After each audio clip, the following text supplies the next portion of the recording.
Hey everybody, welcome back to the Armed Scotsman. Today on the table, we're going to talk about and review a company that took on the ATF and won. Of course, we're talking about the Rare Breed trigger. Let's get this one going.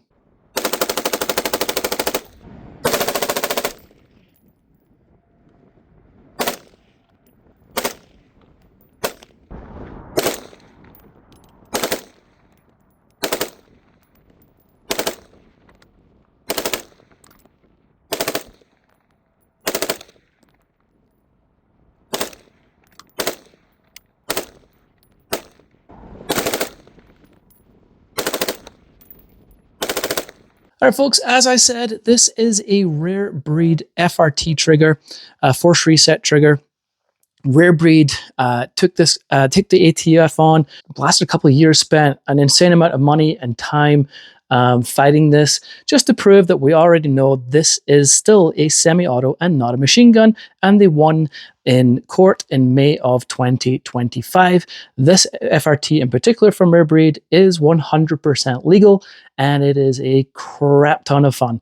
All right, let's talk quickly how an FRT trigger actually works.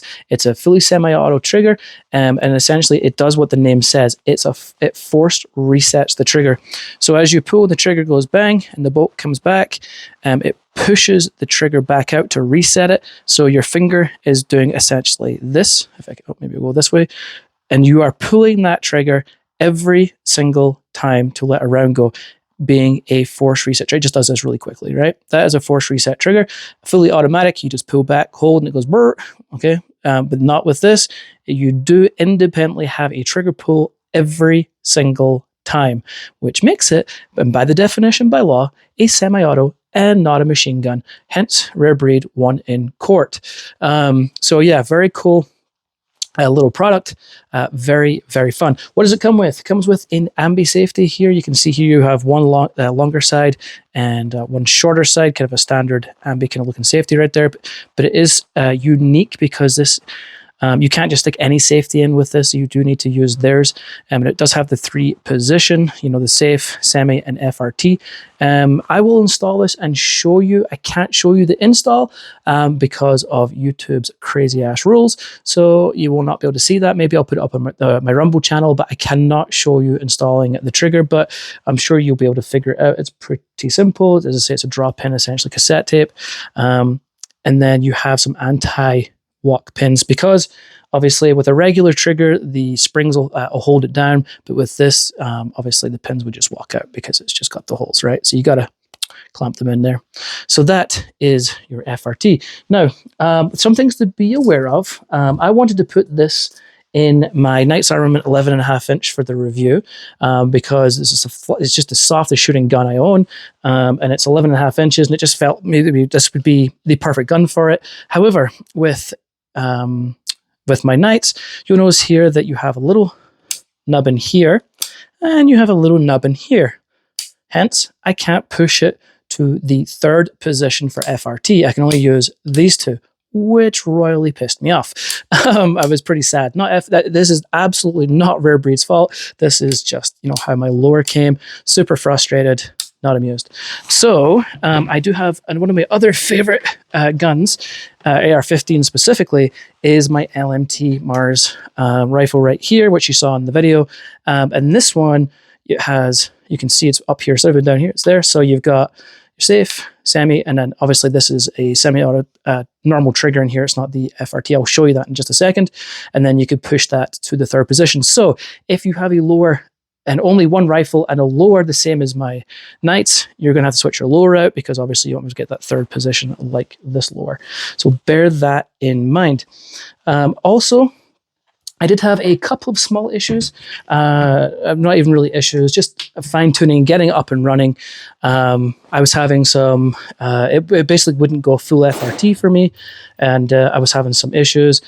Contacted Rare Breed, and they, you know, responded and were like, hey, okay. So I went back and forth with them a couple of times, and they're like, oh yeah, we think you need to put in a H3 buffer.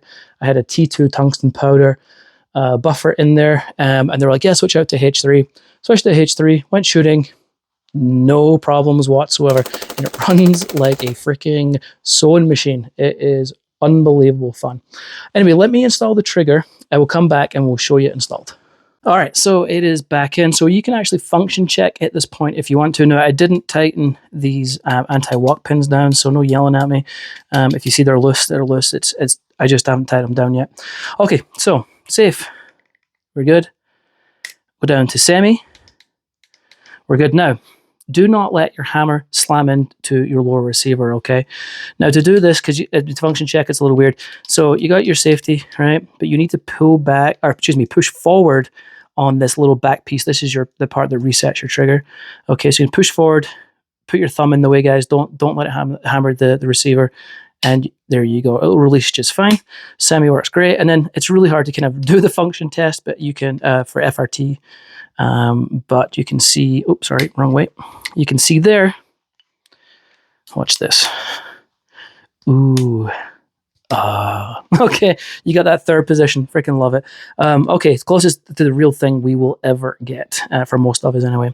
All right, so again, you know, it's not going to release it. You just need to push that forward and release it, and there you go. So, okay, let's talk about the trigger real fast. Let's talk about the brake and things like that. Single stage.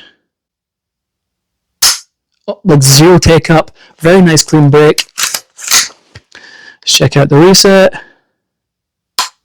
Positive. Tactile. It's a very nice trigger, all things considered. I mean, is it as nice as a Geisley? No, but it's pretty damn good. And I did check this on my ruler scale. I actually still got the weight on there. It comes in at approximately, this is my third pull, and it averaged 3.5 pound weight on the pull. So definitely a decent trigger. Now, one of the things the issues I ran into also was when the trigger is down and I tried to put my upper on, it would not seat properly, and I could not put my push pin in. It's very simple. It's fairly common, and it's very easy to get to fix. Not even fix, but how to resolve it. So you're going to actually put the trigger up. Now to do that, you're going to do what I showed you in the function test. You're going to push that little back piece forward. Put your finger on your hammer because you do not want that hitting your lower, and just let that go up like so. From there, you're just going to close it down. Now, at this point, you're going to be like, well, it still doesn't close. And you're right, it doesn't. So you can see there's a very small gap, and you're just ever so slightly going to pull that charging handle back, and it closed, and push your pin in. So very simple to do, and it's happened every time I've done that. Like I've taken the upper off, I've had to kind of do that method to get it back on. Again, it's a common thing. It's not a problem. Do not stress about it. Just follow that simple step, and you will get it on and raring to go. Okay, all right, let's talk about shooting it. I am through 750 rounds, I think, at the point now, after I switched out to the H3 buffer, as I said.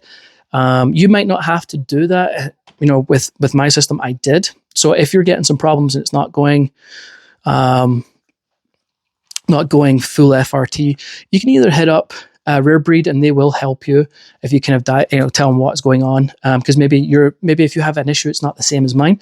But mine was resolved by putting that H3 buffer in. Once that was in, I've had zero issues with it, and it's just ran like a freaking champ. So yeah, 750 rounds through it. You know, I don't always mag dump. Now, mag dumping it with an FRT is just crazy amounts of fun, right?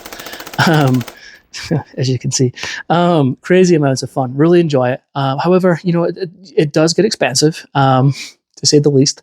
But the good thing is with these is like you don't just have to mag dump, right? Like even though you have an FRT, you don't have to just blow through all of it.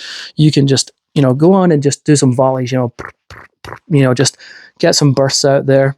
You can switch it back to semi, go back to semi, or you know, and you got your safe. It's very easy to manipulate because obviously this is essentially standard AR 15 safety, but having the option to mag dump or volley is awesome. Do like a burst is awesome. And again, you can just switch it back to semi-auto if you just want to do that. Obviously, that's fine. For me, it is a ton of fun.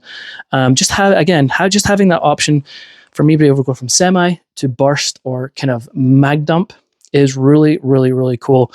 Again, I've got to the point where I'm like, I love the dumps, but I'm trying to see more of the practical use of the FRTs, right?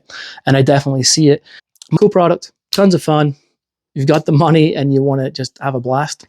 yeah, go for it. That's it for me, folks. Until next time, I'll catch you later.